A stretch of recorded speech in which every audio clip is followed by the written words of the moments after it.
Hey guys, and welcome back to the channel. I am your host Murreology here, and I have gotten my panties in a knot after not pledging allegiance to Andrea Dworkin. Again. This is why I am an anti-feminist, part 10. From etymonline.com.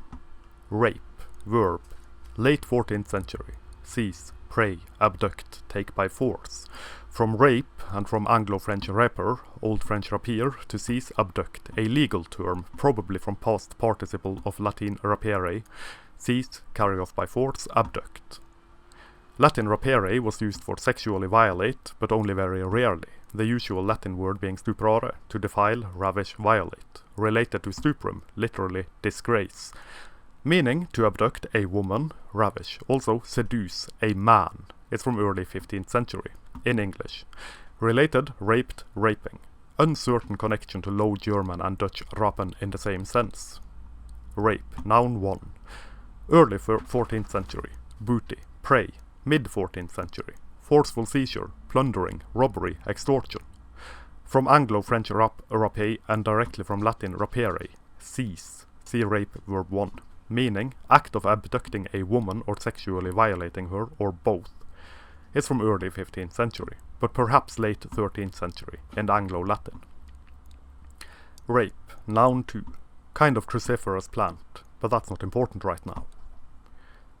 Well then, apart from the knowledge that rape means both booty and forceful seizure, albeit at different times, allowing my immature mind to immediately connect the two into forceful seizure of booty and then proceed to giggle like a 13-year-old who has only recently discovered pornography and masturbation.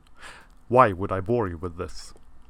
First and foremost, I find it fairly interesting to see how words evolve and change and grow, how they take on new meanings over time. In another life, I may very well have become a linguist, though that would have also meant becoming an academic, which is not particularly tempting, interesting, or alluring, particularly not in the current year. Secondly, I would like to believe that I am not the only one who noticed a few small details in the definition, and that is to abduct a woman, ravish, act of abducting a woman or sexually violating her, or both, and, most interesting, seduce a man. I take this to mean that women are sexually violated by men and that men are seduced by women, though I have no problems admitting that this may very well be my bias at work. It does seem to be pretty much such as it is, was, always have been and always will be regarding male victims of female sexual violence, for, interestingly enough, it is exactly as the wordings are in newspapers in our current clown world climate regarding the same.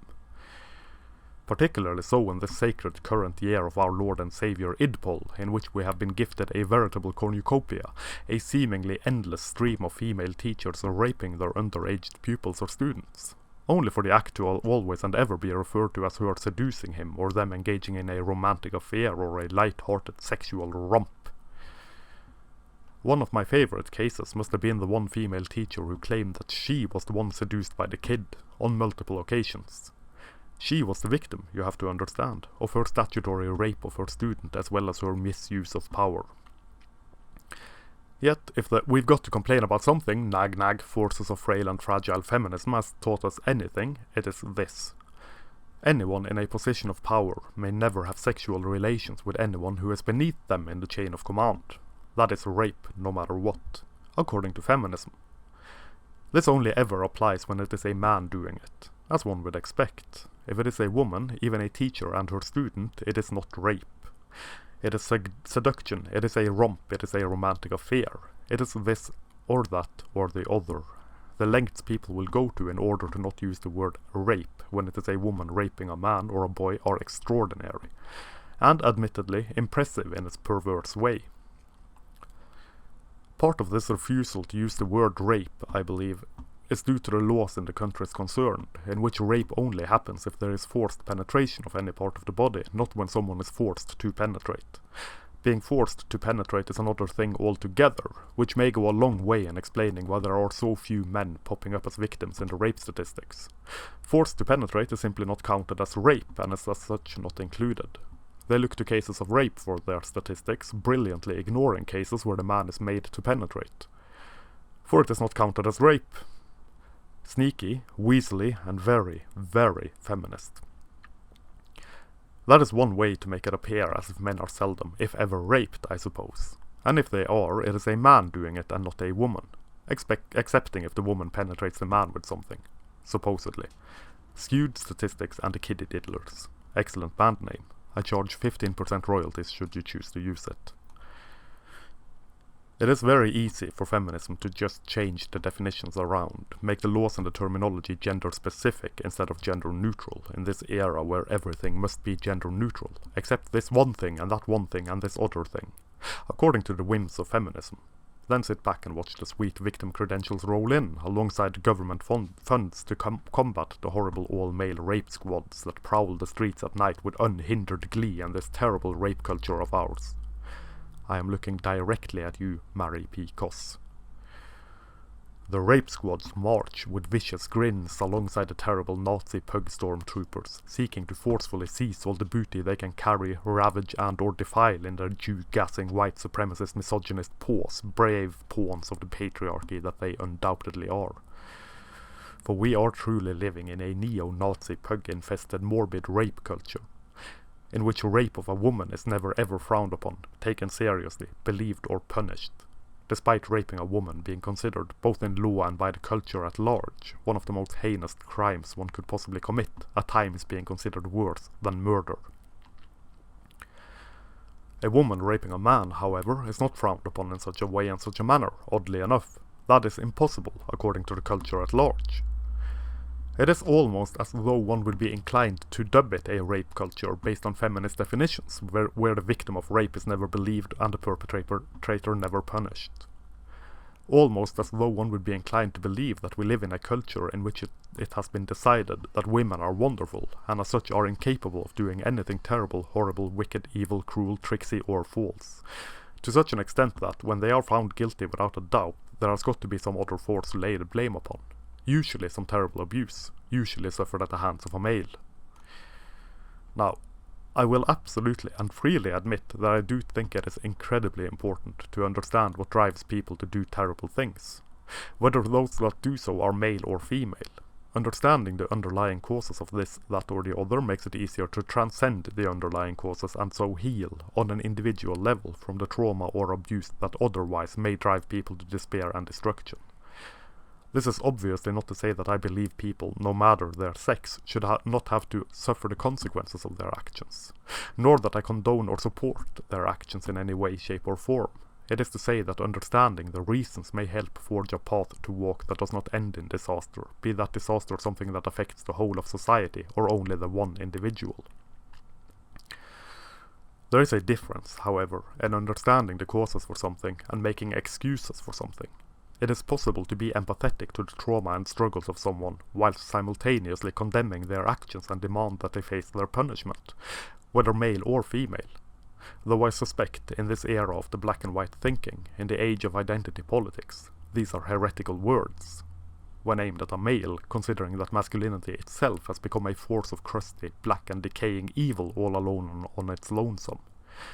It is the bogeyman of our day and of our age, alternately dubbed toxic masculinity, for not wanting to speak the whole truth of their conviction, which is that all masculinity not in direct service to women, in essence feminism, he for she for example, is toxic masculinity. There is certainly room for a whole lot of nuanced understanding when it is a woman doing something bad. I am reminded of the medical student in England who, amongst other things, stabbed her boyfriend and got off with no punishment for reasons of the judge not wanting to hinder her promising future career prospects as a surgeon. And no wonder. After stabbing her boyfriend, she has already done half of her internship regarding surgery. It would be such a waste of her time and efforts to punish her for doing her job as a surgeon pro bono. Oh boy. You have got to understand this. We cannot, under any circumstances, have a woman's future destroyed on account of her fucking it up herself by being violent, crazy, drunk and coked up. When it suits the powers that be, women have absolutely no agency and no self-determination, which would go a long way in explaining why feminism believes women incapable of making their own choices, if those choices are choices that go against the sacred tenets, the bewitching rules of the coven of feminism and its broomstick-waving, high-flying fancy. Women are as such absolutely incapable of fucking up their futures themselves. For, in being so strong and independent, they are completely incapable of making their own decisions, bad or good. Now, these are not my opinions, to be clear and to be certain. I absolutely believe women to be just as capable as men of fucking up or not fucking up. For you see, I believe men and women should be treated equally. A very radical, dissenting and terrible thought in this age of frail, fragile, fractured, fracturing and fear-inducing feminism, I know, but it seems I cannot help but be a radical. Even when I don't want to be a radical. Or for that matter believe myself to be a radical. I am a fairly boring person, all things considered. And I am absolutely fine with that. What I am not fine with is the feminist hive mind, including, but not limited to, their social justice warrior cohorts, goons, squadrons, academics, politicians and so forth and so on, ever and always changing the meaning of the word rape. One has got to be willfully blind to not notice this. It is being changed to include anything a woman does not enjoy, including being looked at by a man in a manner that does not suit her delicate sensibilities. Which is interesting to me, for how is it possible for women to read the minds of men and, in so doing, decide what their intentions are? How could anyone but the man in question possibly know what is or is not his intentions? The subjective feelings of anyone should not be enough to get people punished, be that through law or through mob hysteria. Yet we are standing here, in this grey and shady current year, implementing thought crime laws where the wielder of thoughts do not get a say in what he thinks. For someone else knows better than him what he thought, all for someone feeling uncomfortable under the terror of his male gaze, reading his mind and telling him what he thinks, never giving a fuck what he actually thought, said or did. In order to be safe, gentlemen, be sure to keep your eyes on the ground when encountering a woman, keep your head bowed, do not look her in the eyes, show respect and deference to your betters, otherwise you may very well be charged with the terrible crime of stair rape, which may happen on stairs, but not necessarily. I say this only partly in jest. That is the most frightening thing. A pleb and a peasant could not possibly expect that he be allowed to look the aristocratic elite in the eye. How could they? That would tear down the entire social order, fabric and structure. The peasants must be kept in their rightful place. The balance must be kept just as God intended. Some are chosen by God, and some are not. Such as it is, was, always will be. The meaning of the word rape is being watered down so much as to make the entire word completely meaningless. Western civilization is held dangling by a string over a pool of lava by people restructuring and remodeling language to such an extent that nothing has any concrete meaning. There is no definitive meaning to words that once were powerful words with quite a distinct meaning. Racist, misogynist, Nazi, supremacist, fascist, rapist, etc., etc. All these words are now being thrown around willy-nilly in order to shame someone into compliance, to make them defend themselves and not the argument at hand. If you want to control a population, I believe destroying language completely is a good way of going about it. If nothing means anything concrete anymore, then nothing has any meaning anymore. If nothing has any concrete and definite meaning, what is there then to build upon, or for that matter to stand upon? Thus, order makes room for disorder and chaos. If merely looking at a woman in a way she disapproves of, without taking the intentions of the man in question into consideration, is enough to label someone a rapist, a predator, or whatever, there really is nothing to the word rape. If rape can be anything experienced by a woman, which she subjectively felt was creepy or uncomfortable, there can be no possible way to objectively punish someone for the act of rape. This is frightening, when considering that punishment under law is supposed to be handed out based on objectively analyzed evidence, not subjectively experienced emotions. In the era of #MeToo, one is guilty until proven innocent, instead of being innocent until proven guilty. Any protest about this very clear erosion of due process necessarily must mean to the hive mind and various other witchfinder generals that one is guilty of something or other. Taking into consideration that quite a few prominent feminists have managed to delude themselves and others into believing that any and all act of heterosexual sex is rape of the woman by the man, it really is not all that far-fetched to think this could only mean to the feminist fog mind that every straight man out there who's ever gotten his willy wetted by a consenting willy wetter of no ill repute is guilty of rape. And me writing this is enough to get me labelled a rape apologist, and probably a rapist as well, which is circular logic at its very finest. Of course, I am a married man and have been in this committed relationship for close to 13 years. which means that I have, according to the all-heterosexual sexist rape squad, been raping my wife for 13 years. Apparently, she is so weak and frail and completely under my control that she cannot leave such an abusive relationship. Feminism does not hold the best view there is in regards to women, if they believe women so frail and weak as to willingly stay in a relationship where they are raped several times a month for 13 years, on occasion more than once a day, for weeks on end, months and years even. Oh, the horror. If rape is so terrible as feminism says that it is, I wonder why so many women seek sex when all heterosexual sex is rape. Are women too stupid to know rape when they see it? But I digress. I asked my wife about this, and she said that she was completely unaware of being a victim of rape for 13 years and more. What a victim she is, indeed, to actually believe herself to not be a victim of rape. Consensual rape, with all the oh god yeses that entails. Am I making my point clear enough? Good. Thank you. On we go. First, water down the definition of rape so that it means anything and nothing. Second, claim that objections to the first point is proof that all men harbor shady rape fantasies which they cannot properly curtail. Third, use the dubious evidence from the second point to further the agenda and water down the term even more, for women must be protected from the terrible rapist males out there, which evidently is every man there is, considering that all heterosexual sex, consenting or no, is rape. Fourth, rinse and repeat. Now, I am viewed as either a rapist or a potential rapist no matter what, based solely on the undeniable might and terrible influence of my swinging cocksword, my deeply loved and horrible rape implement of doom.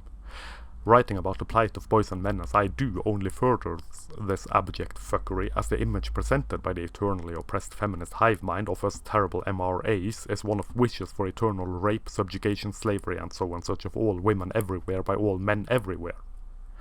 Obvious lies and clear slander is, as it always is, not a problem whatsoever when it comes from the feminist side of things. They do not need to speak truth to power. In fact, they are the power that need truth spoken to them. They may speak in lies and serpent tongues as much as they wish, and suffer no consequences for doing so. Clearly, this is something any severely oppressed and downtrodden group have always been able to do, particularly when speaking about the ones that oppress them, or wish to oppress them. Obviously. I am thinking, in particular, about a certain Professor Rebecca Sullivan and her incredibly unenlightened, one could even say slanderous, venomous, lying until you believe it yourself, pisspot, pretentious, hackneyed, dumbfuck, intellectually amputated, failed abortion, fetal alcohol syndrome, crack baby, slobbering on her shoes, short bus material, obviously diversity hire, childish interview on CBC, in which she did nothing but spread venomous and harpy-like lies about the men's rights movement, and did so with impunity, on national fucking television. An MRA was not present, as one would expect, to counter her absolute self-indulgent full frontal rectal examination of the issues. In this interview, she has her head stuck so far up her ass that she has to breathe through her ears and wipe her nose and butt at the same time at the same place, through placing tissues over her eyes. Eyes that, incidentally, are only able to see as far as her nose reaches. Her nose reaches her belly button, just about, from inside her stomach. Am I getting too vile? Good.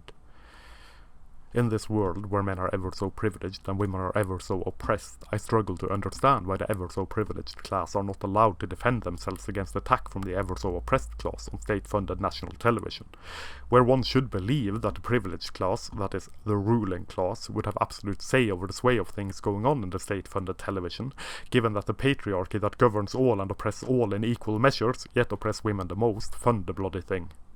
The more I think about it, the less sense it makes. Yet people will cling to this idea that women are eternally oppressed by men, all men everywhere, despite feminism holding so much sway and say and might and power and influence as it does. It makes not a lick of sense. Women are so oppressed that they are to be believed without a shadow of a doubt, no matter what they say. #believe women. And do not believe men, for they are evil incarnate and the rapiest scum of the earth, even when they are good men. And any man is only a good man as long as he does whatever he can do to give his all and everything to women, that is to say, to the cause of feminism. Men are utilities when they are not sexist rapist scum, and sexist rapist scum when they are not utilities. There are no other roles for us in the feminist utopia. Here ended this part of the ramble. Join me next week for more. Today I had to cook my morning coffee in a Primus since the electricity was gone for about 2.5 hours. I also ruined my daily routine. As a result, I am grumpy at the moment of writing. There was a lot of snark written and quite a lot of sarcasm. Just as God intended. Thank you very much for watching. Here follows an outro most befitting a video of this nature, a blatant attempt at virtual panhandling. Should you wish to support this channel, as well as my blog and any further endeavours this strange path will take me on, there are a few ways you can do that. The easiest would be to like, share and subscribe, as well as clicking the sometimes functional notification bell. Having the message, such as it is, manspread and mansplained far and wide will do wonders. You could also support my rambling and barely contained insanity by buying my books, which are linked below. More books will be made available as time allows. I also have a Redbubble shop, linked below, where you can buy prints in various forms of some of the artwork presented in my videos. Or you can contact me through the contact form on my blog for original artwork, commissions or prints direct from the source, so to speak. Until next time, I am your humble bearded bard, Allheterosexual, manspreading majestically beneath the steel sky of doom.